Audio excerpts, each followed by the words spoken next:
So hello everyone, good morning to all of you. My name is Ranjit.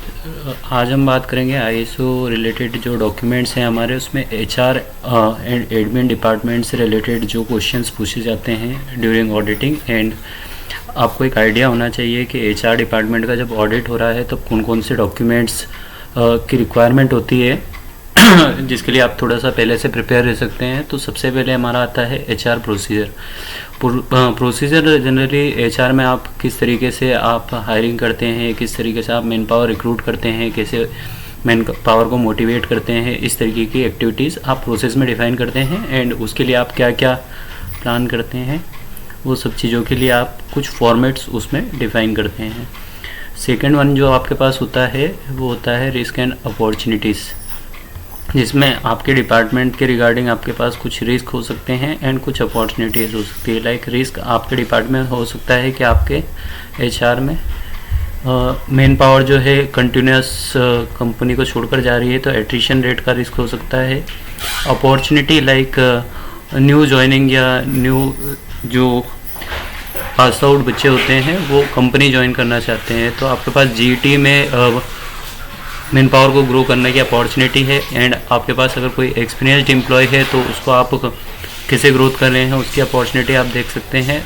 अगर कोई risk होता है तो उसका कुछ इम्पैक्ट भी हो सकता है, जैसे एट्रिशन रेट, अगर मैन पावर का शॉर्टेज हुआ तो उससे आपकी प्रोडक्टिविटी को लॉस हो सकता है, कंपनी को नुकसान हो सकता है। अगर हम एक्शन की बात करें तो आपके पास कुछ मिटिगेशन प्लान होगा, लाइक आप कॉन्ट्रेक्चुअल मैन पावर हायर करते हैं, इस तरीके का कुछ चीज़ें हो सकती हैं। क्राइटेरिया अगर हम बात करें तो जब भी आप रिस्क आइडेंटिफाइड करते हैं तो उसमें एक रिस्क लेवल होता है जो कि एक एक्सेप्टेबल होता है और एक जो एक्सेप्टेबल से बाहर हो सकता है। जो एक्सेप्टेबल से बाहर हो सकता है जनरली उसको हम सिग्निफिकेंट कंसिडर करते हैं, जिसमें सीवियरिटी जो होती है हाई होती है and occurrence and probability also भी हाई। HR objective and monitoring record की बात करें तो सबसे पहले एचआर में हम आईएमएस स्टैंडर्ड की बात करें तो सबसे पहले कुछ क्वालिटी रिलेटेड ऑब्जेक्टिव्स होंगे।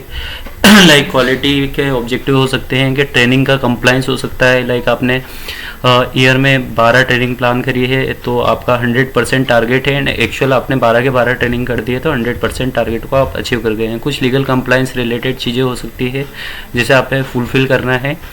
तो अगर आपका टारगेट 100% है, एक्चुअल 100% है, वो हो सकता है। एएमएस से रिलेटेड ऑब्जेक्टिव एचआर में हो सकते हैं, लाइक आप पेपर कंजप्शन को कम कर रहे हैं, लाइक आप पेपर बंडल जो है पहले 10 यूज़ कर रहे थे अब 5 यूज़ कर रहे हैं, तो इस तरीके के आप ऑब्जेक्टिव एएमएस में कंसिडर कर सकते हैं। AMS means environmental management system. दूसरा एनर्जी कंजम्पशन से रिलेटेड कुछ टारगेट्स हो सकते हैं एचआर में, लाइक आप एनर्जी कंजम्पशन कर रहे हैं, लाइट में आप एलईडी बल्ब वगैरह यूज़ कर रहे हैं। ओसा से रिलेटेड आपके कुछ ऑब्जेक्टिव हो सकते हैं, like HR department generally official work हो सकता है, तो यहाँ पर कुछ स्ट्रेस से रिलेटेड इंसिडेंट हो सकते हैं, तो आप उससे रिलेटेड इंसिडेंट को कितना कम कर पा रहे हैं उसके कुछ ऑब्जेक्टिव हो सकते हैं। जीरो एक्सीडेंट आपके ऑब्जेक्टिव में हो सकता है। हजार्ड आइडेंटिफिकेशन की आप बात करें तो एचआर डिपार्टमेंट में किस किस तरीके के हजार्ड हो सकते हैं, तो like stress and mental health हो सकता है, टाइट डेडलाइन हो सकती है, लाइक रिक्रूटमेंट के टाइम पर हमें रिक्वायरमेंट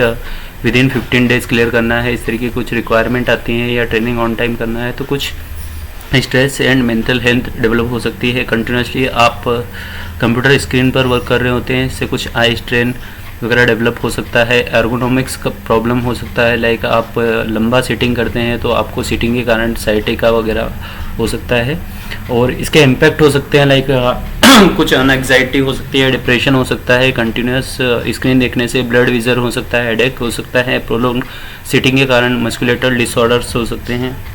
कंट्रोल एंड एक्शन की बात करें तो हम लाइक एडजस्टेबल चेयर हम प्रोवाइड करते हैं, ट्रेनिंग्स देते हैं किस तरीके आपको जेस्चर पोस्चर मेंटेन करना है, आई चेकअप वगैरह आप करवा सकते हैं। रिस्क लेवल की हम बात करें तो कुछ रिस्क आपके पास एक्सेप्टेबल होगा, इसमें यहाँ पर भी कुछ नॉन एक्सेप्टेबल होगा, तो यहाँ पर हमने नॉन एक्सेप्टेबल या सिग्निफिकेंट के लिए जो क्राइटेरिया दे रखा है 12, अगर 12 से ज़्यादा आपका सिग्निफिकेंट आ रहा है तो आपको वहाँ पर कुछ एक्शन की रिक्वायरमेंट होगी। ऐसे ही हम आस्पेक्ट एंड इम्पैक्ट की बात करते हैं, तो आस्पेक्ट में हमारे पास कुछ जो चीज़ें होती है जो इन्वायरमेंट को नुकसान पहुंचाती है उससे रिलेटेड कुछ आस्पेक्ट इम्पैक्ट हो सकते हैं, जैसे प्रिंट मार्केटिंग मटेरियल, कुछ विनाइल बोर्ड वगैरह, बहुत सारी प्रिंटिंग जो होती है एचआर के अंडर में होती है, तो उसके रिगार्डिंग एस्पेक्ट हो सकता है, ट्रेवल एंड लॉजिस्टिक्स से रिलेटेड हो सकता है। प्रिंटिंग मटेरियल की बात करें तो हम इंक वगैरह यूज़ होती है जिसमें रिसोर्सेज ऑफ डिप्लीशन है। ट्रेवल एंड लॉजिस्टिक की बात करें तो एनर्जी कंजम्पशन होगा जिसमें कार्बन इमिशन के चांस होंगे। व्हीकल हम यूज़ करेंगे तो उसमें डीजल वगैरह यूज़ होता है। कंट्रोल एक्शन की बात करें तो आप उसमें कुछ ऑपरेशनल कंट्रोल प्रोसीजर वगैरह लगा सकते हैं।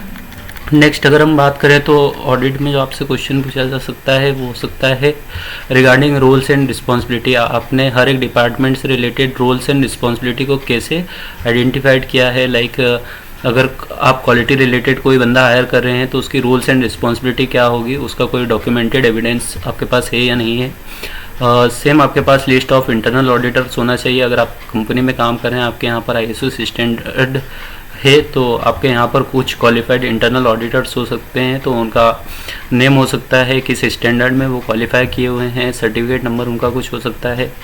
दूसरा, ड्यूरिंग ऑडिट आपसे कुछ ट्रेनिंग नीड आइडेंटिफिकेशन के बारे में पूछा जा सकता है कि आप किस तरीके से कंपनी में ट्रेनिंग को आइडेंटिफाइड करते हैं कि किस किस तरीके की ट्रेनिंग आपको प्रोवाइड करना है। तो उसके लिए आपके पास कुछ फॉर्मेट्स हो सकता है, कुछ मेल क्वेरी हो सकती है, कुछ सर्कुलेशन हो सकता है जिसके थ्रू आप ट्रेनिंग नीड आइडेंटिफिकेशन का एविडेंस दिखा सकते हैं। दूसरा, जब आप ट्रेनिंग नीड आइडेंटिफाई करते हैं देन आप ट्रेनिंग प्लान बनाते हैं। वो ट्रेनिंग प्लान के अकॉर्डिंग हम चेक करते हैं कि जो आपने ट्रेनिंग नीड आइडेंटिफाइड की थी वो कवर्ड है या नहीं है। देन ट्रेनिंग अटेंडेंस का रिकॉर्ड हम वेरीफाई करते हैं। एंड जब आपने एक बार ट्रेनिंग दे दिया तो उसका इफेक्टिवनेस चेक करने के लिए आप 10 या 15 दिन में उससे वर्बल टेस्ट ले सकते हैं, रिटर्न टेस्ट ले सकते हैं। ट्रेनिंग का इफेक्टिवनेस हम वेरीफाई कर सकते हैं। चौथा जो हमारा होता है ट्रेनिंग के पार्ट में ही वो होता है induction training record. Induction training में जनरली हम देखते हैं कि जब भी आपके यहाँ पर कोई न्यू ज्वाइनी आया है तो उसे आपने बेसिकली किस किस चीज़ों को लेकर इंस्ट्रक्ट किया है। लाइक कंपनी की पॉलिसी उसे पता है कि नहीं, सेफ्टी नॉर्म्स वगैरह पता है या नहीं, इन्वायरमेंटल एंड सेफ्टी से रिलेटेड स्टैंडर्ड बेसिक रिक्वायरमेंट पता है या नहीं पता है। एंड डिपार्टमेंट की अगर हम बात करें तो बेसिक डिपार्टमेंट इंट्रोडक्शन कवर किया हुआ है या नहीं। Same employ skill and competency record हम वेरीफाई करते हैं। जनरली एम्प्लॉय के लिए स्किल मैट्रिक्स वेरीफाई करते हैं कि आपने किस तरीके से उसकी स्किल को आइडेंटिफाइड किया है एंड ग्रेडिंग किया हुआ है। कॉम्पिटेंस रिकॉर्ड जनरली स्टाफ के केस में देखा जाता है कि आपने जो क्राइटेरिया सेट कर रखा है उसके हिसाब से आपके पास जो मैन पावर स्टाफ है वो कितना क्वालिफाइड है। चौथा हम बात करते हैं ऑर्गेनाइजेशन नॉलेज। ऑर्गेनाइजेशन नॉलेज में आप किस तरीके से ऑर्गेनाइजेशन के नॉलेज को बढ़ाते हैं। लाइक आपके पास कुछ प्लान्स हो सकते हैं, ट्रेनिंग कैलेंडर जो आप निकालते हैं वो ऑर्गेनाइजेशन नॉलेज की बिहाफ पर आप आइडेंटिफाइड कर सकते हैं, जिसमें आप टॉपिक कवर कर सकते हैं like quality policy, manuals, internal audit, summary, इस तरीके के टॉपिक। ये चीज़ कम्युनिकेशन रिकॉर्ड की हम बात करें तो generally environmental health and safety से रिलेटेड जो भी हमारा कम्युनिकेशन होता है वो हमें कॉन्ट्रेक्चुअल वर्कर के साथ करना पड़ता है। जैसे अगर हमारे पास कोई कैंटीन फैसिलिटी है, ट्रांसपोर्टर है, सिक्योरिटी वर्कर है, तो हम देखेंगे कि आपने उसमें जब कॉन्ट्रैक्ट साइन ऑफ किया है तो EHS से रिलेटेड रिक्वायरमेंट जो है आपने उसे समझाई है या नहीं समझाई है। फोर्थ हम देख सकते हैं कि मेडिकल फिटनेस रिकॉर्ड जो है वो आपने देखा है या नहीं है।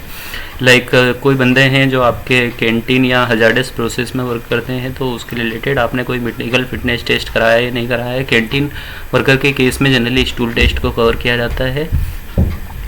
Same consultation and participation of worker, generally आप वर्कर को कैसे पार्टिसिपेट करवाते हैं ट्रेनिंग में, बाकी चीज़ों से कैसे इंगेज करते हैं सिस्टम को और इफेक्टिव बनाने के लिए, तो उसके हम सेफ्टी कमेटी मीटिंग का रिकॉर्ड दे सकते हैं जिसमें कोई वर्कर रिप्रेजेंटेटिव का पार्टिसिपेशन हम वेरीफाई कर सकते हैं। टूल बॉक्स टॉक का कुछ एविडेंस हम देख सकते हैं, लाइक बॉक्स सजेशन बॉक्स को हम उसमें खुलवा कर देख सकते हैं।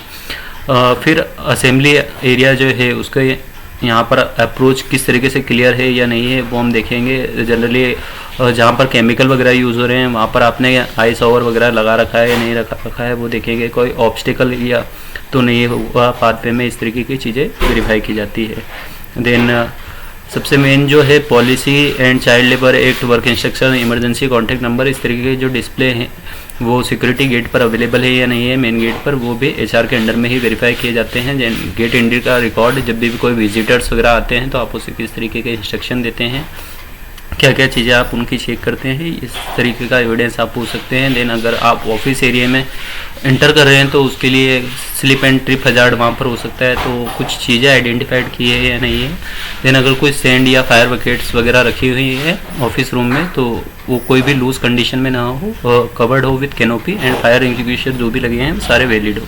तो इस तरीके से हम एचआर का एक पार्ट आज हमने कवर किया है। नेक्स्ट वीडियो में हम एचआर के आगे जो legal and emergency and safety part होता है उसको भी हम एचआर के साथ ही कंसिडर करेंगे। तो मिलते हैं नेक्स्ट वीडियो में इसी के साथ। Thank you so much all.